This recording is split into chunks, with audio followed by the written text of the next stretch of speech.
suppose. We were set up by the EPA Region 2 under the Trash Free Waters project.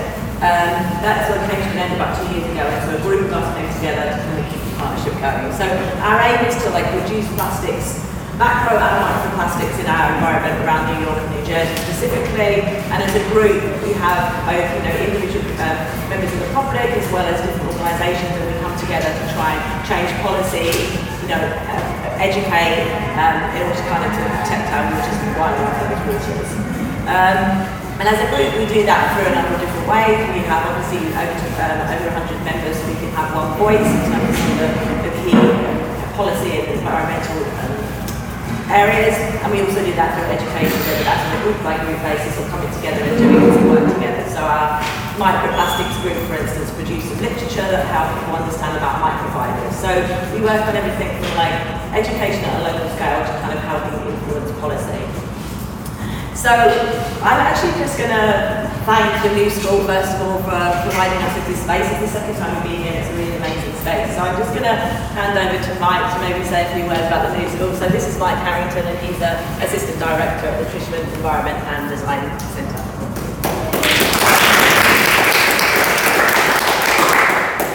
Keep it brief. As she said, as a representative of the new school, I'd like to welcome you all to the space. I hope you like it. And I work at the Trishman Environment and Design Center, where we work on a lot of environmental justice, climate justice, and climate-based issues.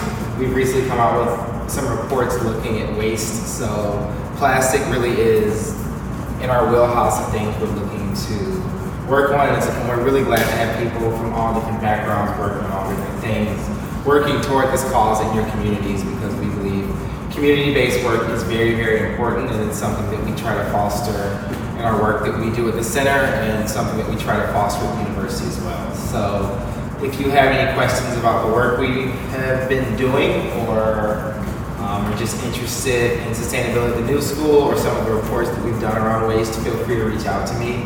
My name is Mike Harrington. That's also my email, mikeharrington@newschool.edu. But I'll be in and out here throughout the whole day if you want to come and talk to me later, and I hope your meeting goes very well. Thanks.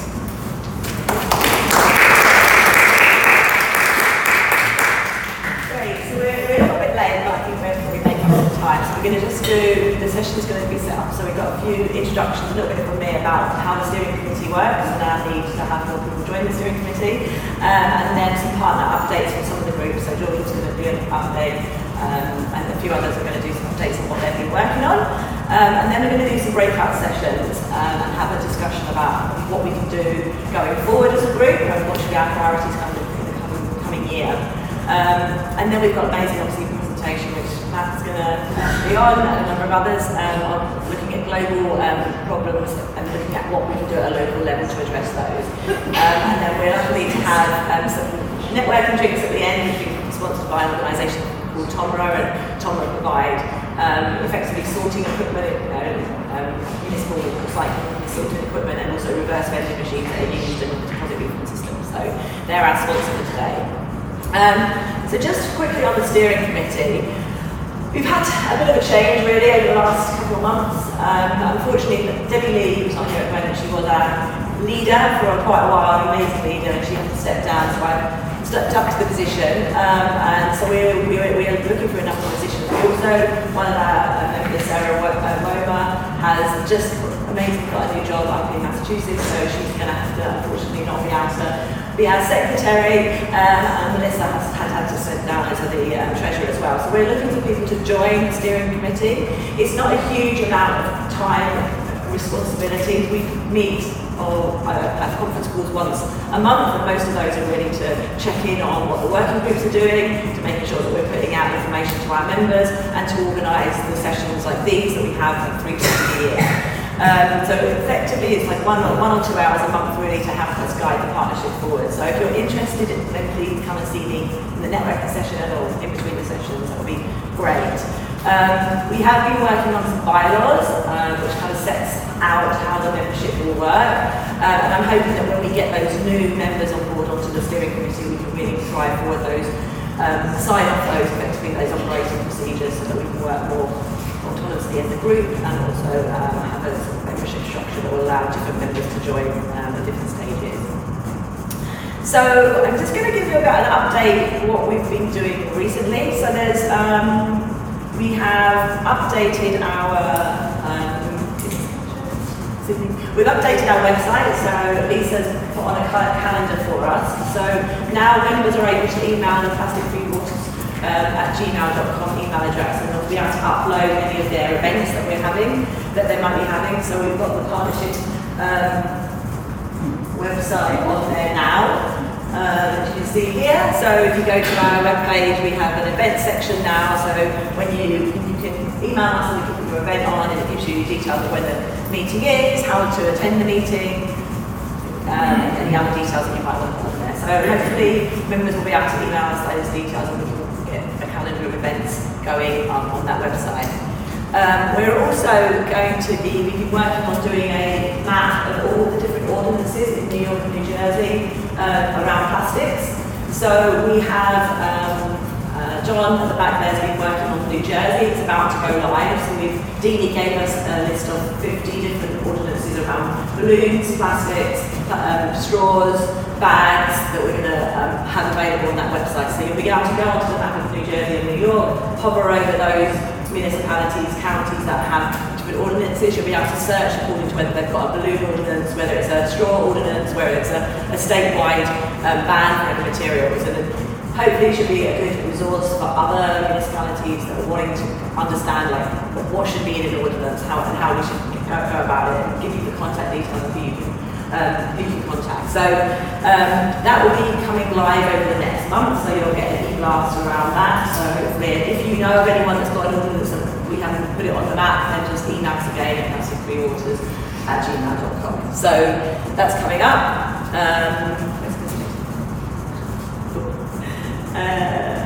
Yes. And then, so that's kind of the update of what the partnership we've been doing as a whole.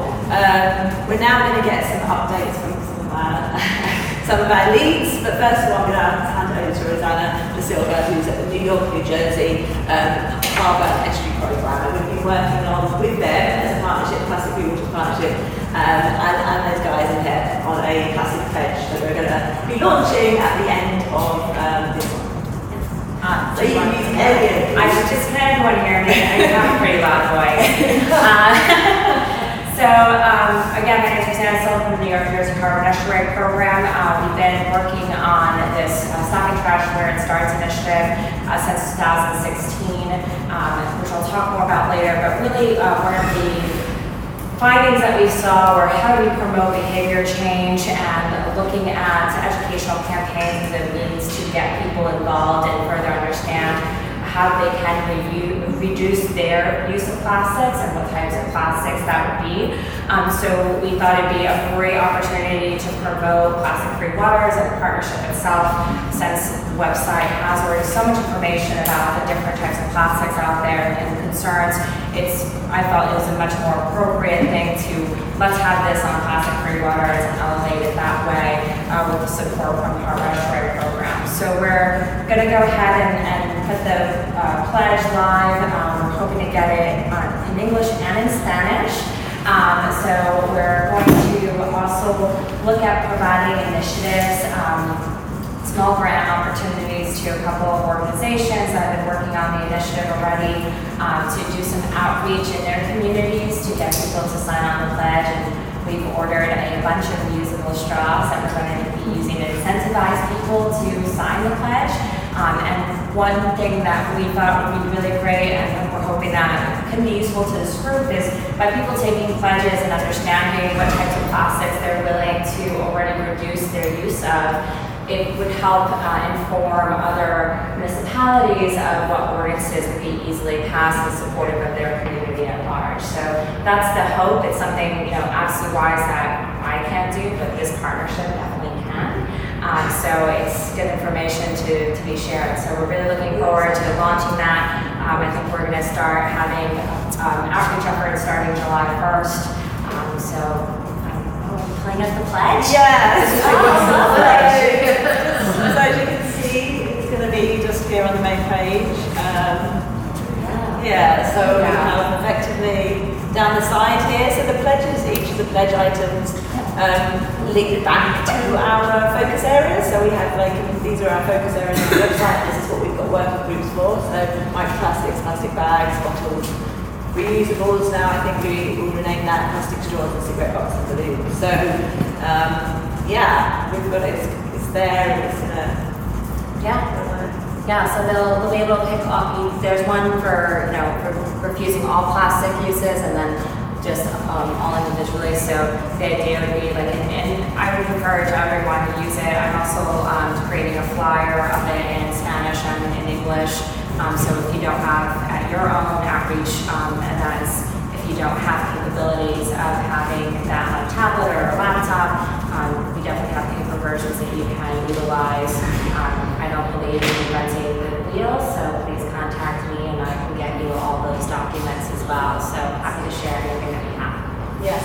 And I think the good thing is that we'd be able to see, we were asking for people's zip codes, so we'd be able to see exactly where people are interested in these things. And as Anna said, like whether they're specifically interested in balloons or whether it's bottles or they're more interested in the community, they'll help us support those communities better. Yeah, and I think the greatest thing about this is it's, Plastic Free Waters partnership being New York and New Jersey is really helpful.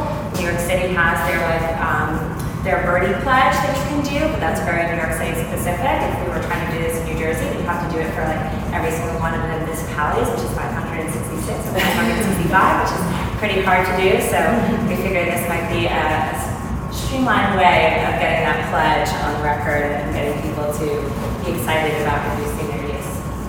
So if you're part of, obviously when we go live, we'll send it with an e-blast. If you want more details from us before, how we promote it, then just get in contact with us. The more network we can get it out to, the better start, really getting people thinking about their plastic use. Thanks. Okay. I think we have, do this one. Pamela's on next.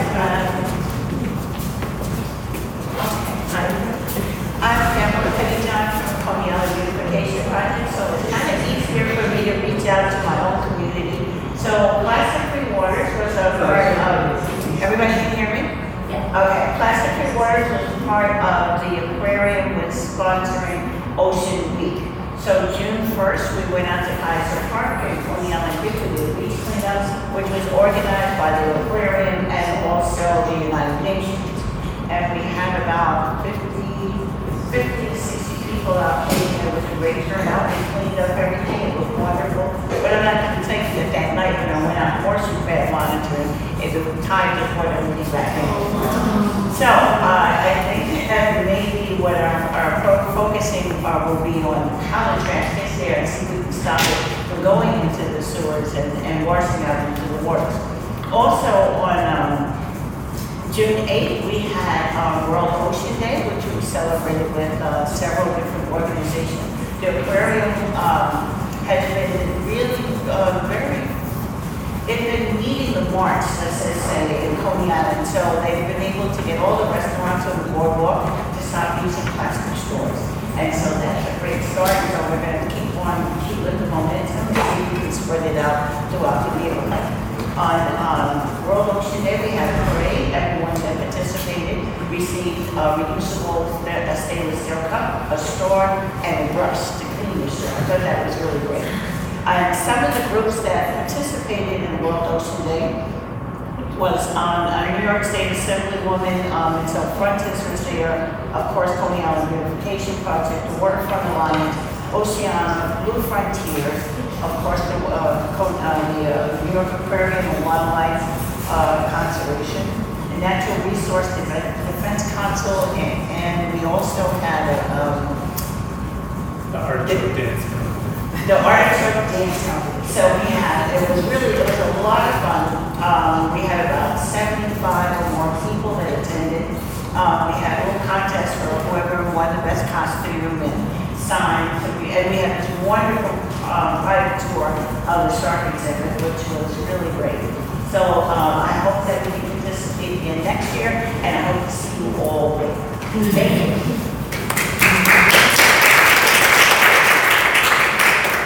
Thanks, Pamela. Now we've got Jordan, who's going to give us an update on session. Sure.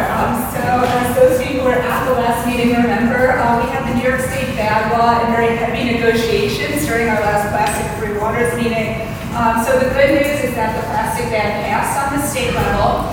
The bad news is that it is a little confusing as to the implementation, how this is going to affect municipalities, and there's still a lot of work to do. So I just want to give you guys a quick overview. So the New York State law will go into effect on March 1st, 2020, and it will ban all plastic bags at checkout. So we are still trying to figure out if this includes reusable plastic bags or just single-use plastic bags. But one of the things that we really wanted to make sure of in this law is that people don't substitute plastic for paper. So we didn't get a statewide fee on paper bags as we were initially hoping for. What we did get was in the New York State law the option for cities and counties to opt in to 5 cents on paper bags, where 3 cents of that's going to go to our state environmental protection fund, and 2 cents that will go to the municipality to get reusable bags for constituents. So we're hoping that that'll really incentivize municipalities that haven't moved forward with bag legislation to do that in the future to make sure that we're tackling all forms of single-use bags. The other thing that we're working on right now is ensuring that the municipalities that already have bag laws, some of which are even stronger than the state law, that those are not overturned and that those stay in place, because we don't want to penalize the people who are the early adopters who did the most comprehensive and the best job at this, and instead put them under the state law.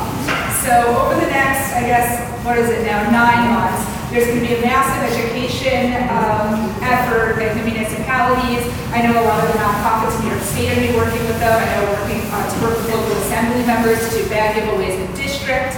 We've been working with the DEC, so they're going to be doing guidance document and frequently asked questions for stores and municipalities and residents to make sure that when this thing goes into effect, because it's going to be a pretty huge bill, that it goes into effect seamlessly. So over the next couple months, hopefully we'll get clarification on all of our questions about how this law is going to work, and then we can sort of enlist all of your help to start with the local educational process. So that's happening in New York State. I also just want to flag that since this is no longer EPA's trash-free waters, but plastic-free waters, our ban laws have expanded outside of just these 2 states. So I just want you to know that Connecticut and Delaware also got state plastic bag laws in the last month and a half. So Connecticut is 10 cents on plastic bags, and municipalities can put a fee on paper bags, and Delaware's is a ban on plastic bags. I think it's only at stores that have 3 chain locations or over 7,000 square feet. But we actually have an advocate who's been working on this in Delaware on our pulse for probably 5 years. So it's a very big victory for them as well, and Vermont's about to pass something too. So I think that this region is going to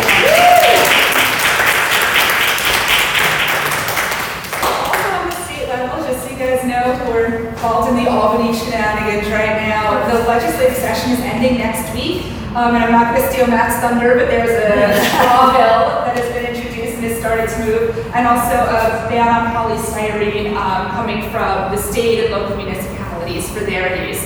So hopefully some of those start to move this year as well in our next few days, but we're in crunch time. And then I also just wanted to plug some, big local municipalities that have gone forward for the next step. One is New York City has already opted into the state's 5 cents for paper bags that will go into effect on same day as the New York State law. So as of March 1st, 2020, 5 cents for paper, no plastic in the city. And I know that they sent their ordinance around to a bunch of other counties and cities who are planning to do the same thing before the state law goes into effect. Nassau County, Suffolk County, and Westchester County have followed New York City's lead and have all banned polystyrene, foam, and loose fill packaging. And Suffolk County has also banned plastic straws, and they've also banned single-use plastic utensils in county parks. So that's going on in the New York side. We're up to about 40-something ordinances, and on the New Jersey side, we're up to 50 ordinances. So we're working to catch up with you. Oh, and those are my updates.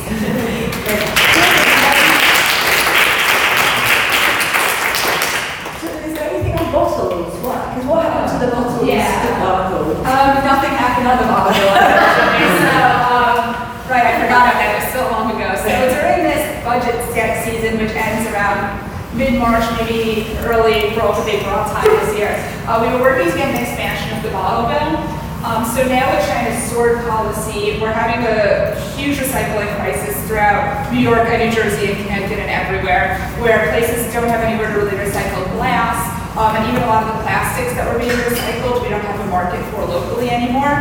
So we're working to expand the bottle bill to include like wine and liquor bottles, which are largely glass, and to up the fee on them, to up the fee on the bottles that we already have, and to expand it to include not just carbonated beverages and water, but sort of all plastic beverages to encourage more recycling.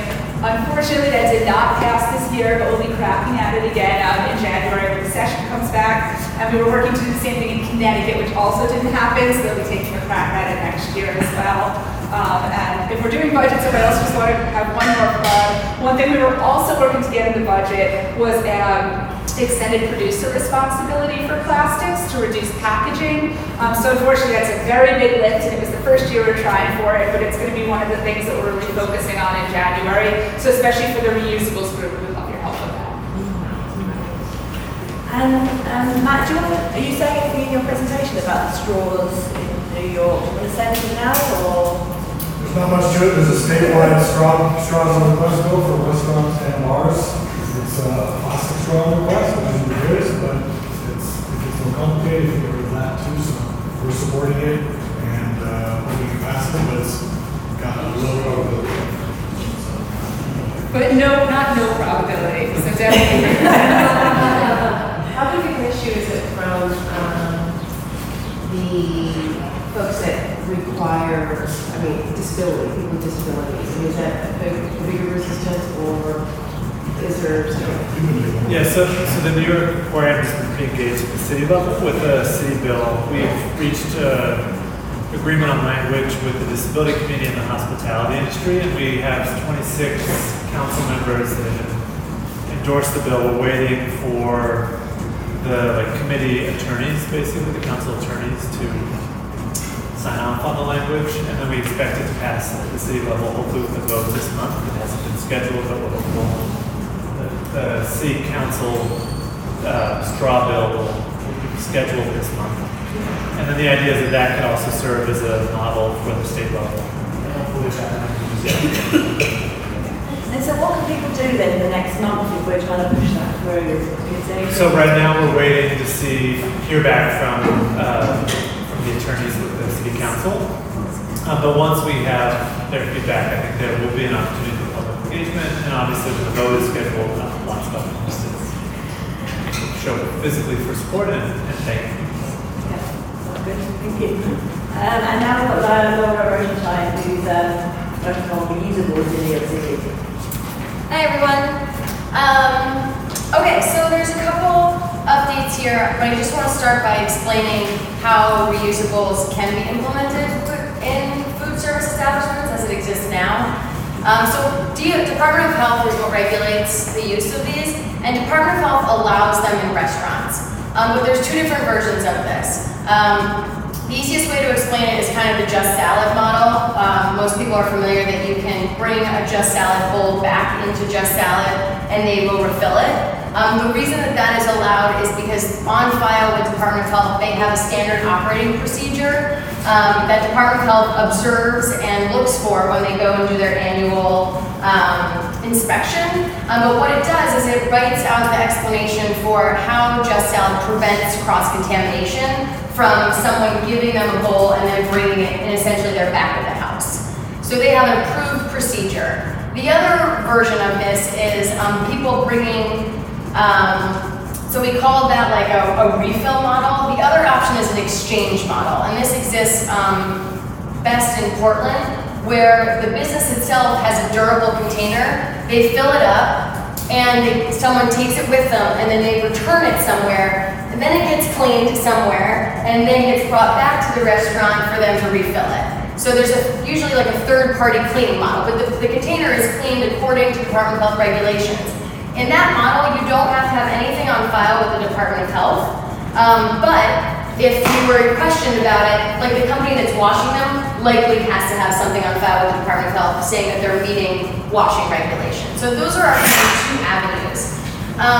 Personally, I really think that we need the second avenue to move forward, and I've got a lot of support on that, but it requires a third-party system to come in and create this circular model. And it hasn't yet been someone in New York that's willing to kind of take on that leadership and create this system. I kind of see it similar to a city bike model, where we just need someone to take the charge.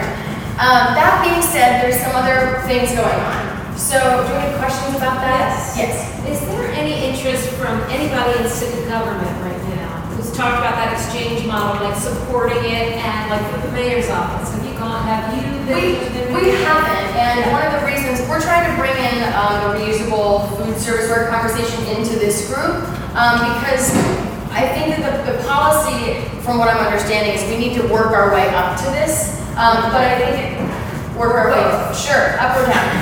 And I think it is important to start finding the advocates in city government. But our group hasn't done that yet, but I'd like to do it in coordination with the other policy conversations. Okay, so we did get, we applied for a grant from EPA, and so we got a $50,000 grant to do a pilot of reusable containers in a corporate cafeteria. I think this is a good step forward, but I don't think it's ultimately ultimately I think we need to hit all the food service places, the lunch places, like Just Salad. It does look like that grant is moving forward with actually 2 locations, a small one and a medium-sized one, and I'm looking forward to reporting back on that.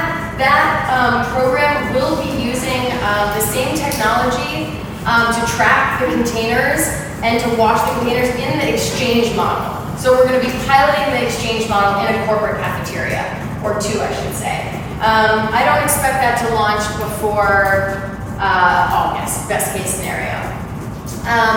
So are they doing their own washing? They are. The corporate cafeteria is going to do their own washing, and so those containers should stay within those buildings. They won't be circulating around the city, which is ultimately where we want to get to.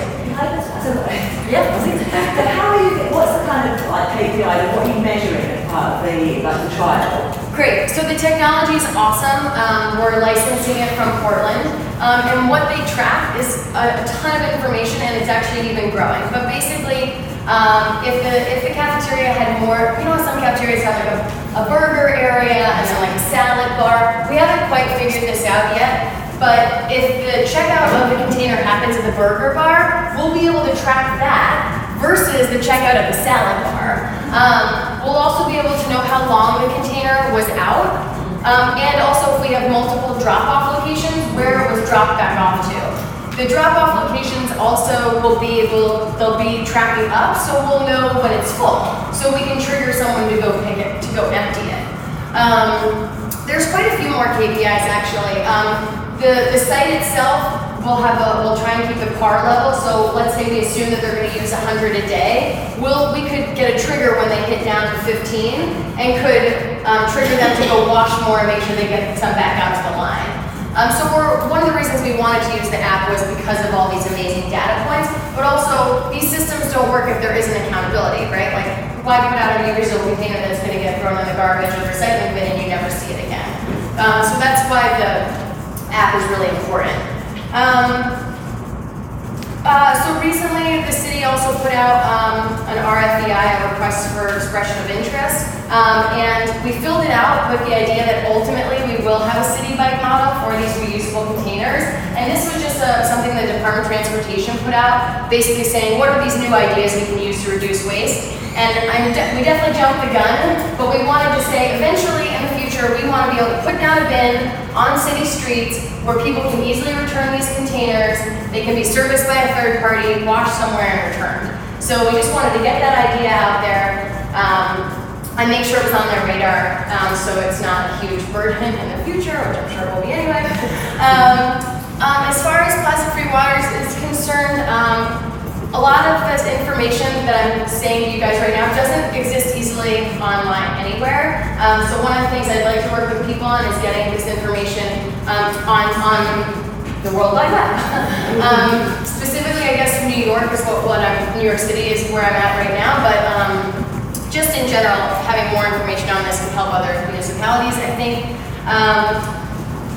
As much as I think the exchange model is where we need to go to, it doesn't stop me from wanting to work on the refill model. So there is one restaurant in Soho, a small restaurant, that has indicated that they would be willing to pilot this with us. And one of the barriers, I think, for restaurants is like they want to make food and they want to get their food out there. they don't really want to spend that much time like creating promotional materials, launching a program, figuring out how to write a SOP with the Department of Health. And so we want to basically be like, hey, here's a toolkit to help you launch this program. I just need you to house the infrastructure and operate the program. So we want to try that. We did quite a bit of work on this. And like I said, we already have the partner. There's just been something kind of holding us back from really like kicking it into full gear. So I'm hoping to revive that. And then there's 3 organizations I quickly want to talk about. Think Reuse is an organization that's leading the EPA grant. They are able to consult with people right now on starting reusable programs aside from the grant. Like there's a guy that's running it that has a lot of expertise here. So if there is any business that's interested in this, I would direct them to Think Reuse. Portal Eats is a new, they're still in pilot phase. They've done a couple pilots with Smorgasburg where they set up a booth and they have a reusable bowl. I think it's free for the people at Smorgasburg. I don't know actually who pays for the service. It might be Smorgasburg itself. It might be a fee to the vendor. I'm not 100% sure, but if you have any events coming up, like great to suggest them to be a vendor there. And then Cup Zero is the same thing for beverages. So both of those have come up in the last 6 months. Really, really excited about them and just want to spread the word about them as well. What was the second one? Cup Zero. The one before. Oh, Portal Eats. Portal. Yeah. And so as part of the working group, or what are you asking people to do? Like help bring on more restaurants? What do you want to do the focus of So initially it was like, let's create the online content and the toolkit for this one Soho restaurant and like run a pilot. I'm really open to like the new people that come in if people have new ideas, because if we have a lot of people, we could work on a lot of different things. But I think getting the information online and the toolkit are the number one. Okay, Thank you. so Laura's going to be running one of the working groups and so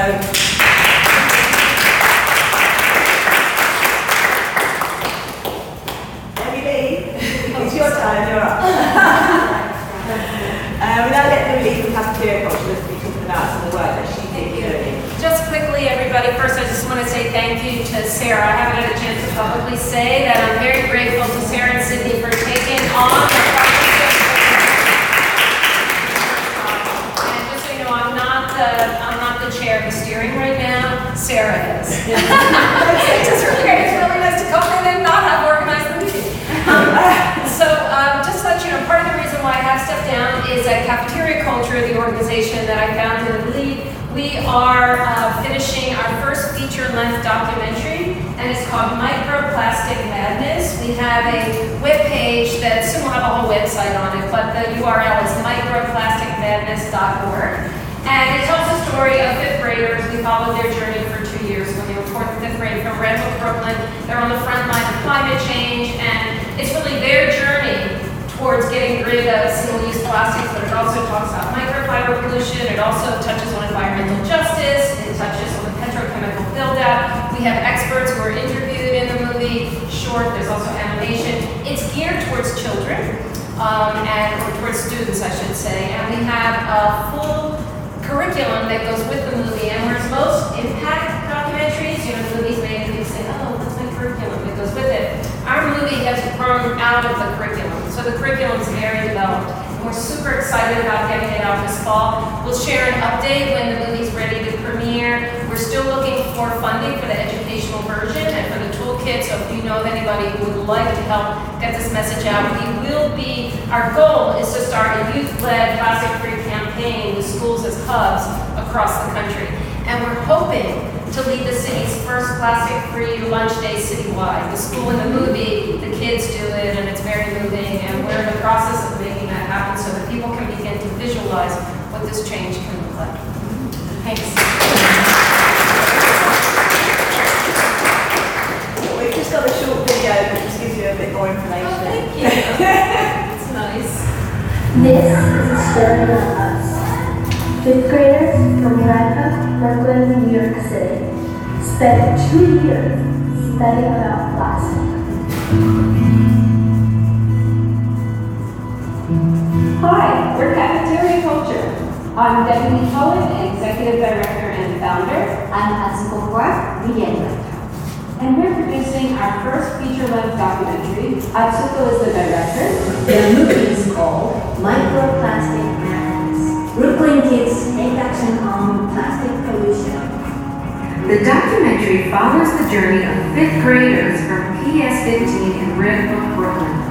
We started the Plastic Free Waters program with these students 2 years ago when they were in 4th grade. So we documented every single thing that these students did. And then we knew we had to make this feature-length documentary Because the sincere voices of our students absolutely inspired us. and they tell it in an easy-to-understand way of how plastic marine pollution connects to not just their communities, but to environmental justice on a bigger scale as well as climate change.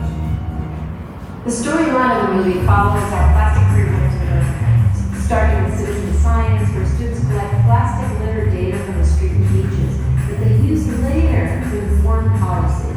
Then they study the science of how this plastic litter breaks down into millions of tiny toxic pieces.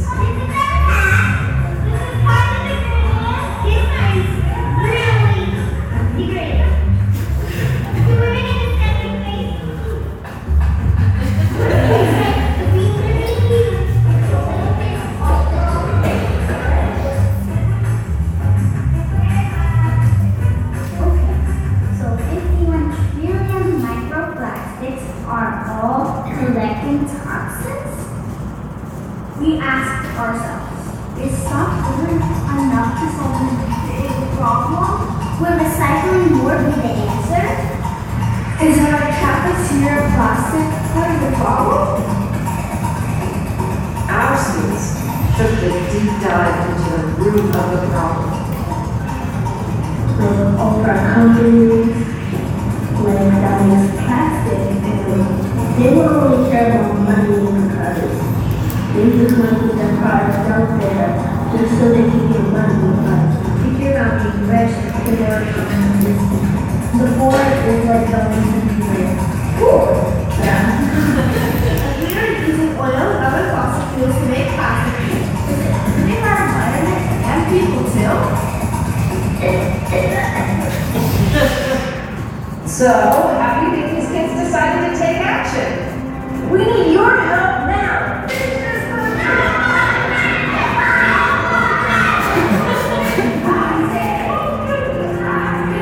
So why is it so urgent that this movie is made right now? Because the fossil fuel industry is ready enough to spend $180 billion to increase plastic production. So why is Cafeteria Culture making this movie?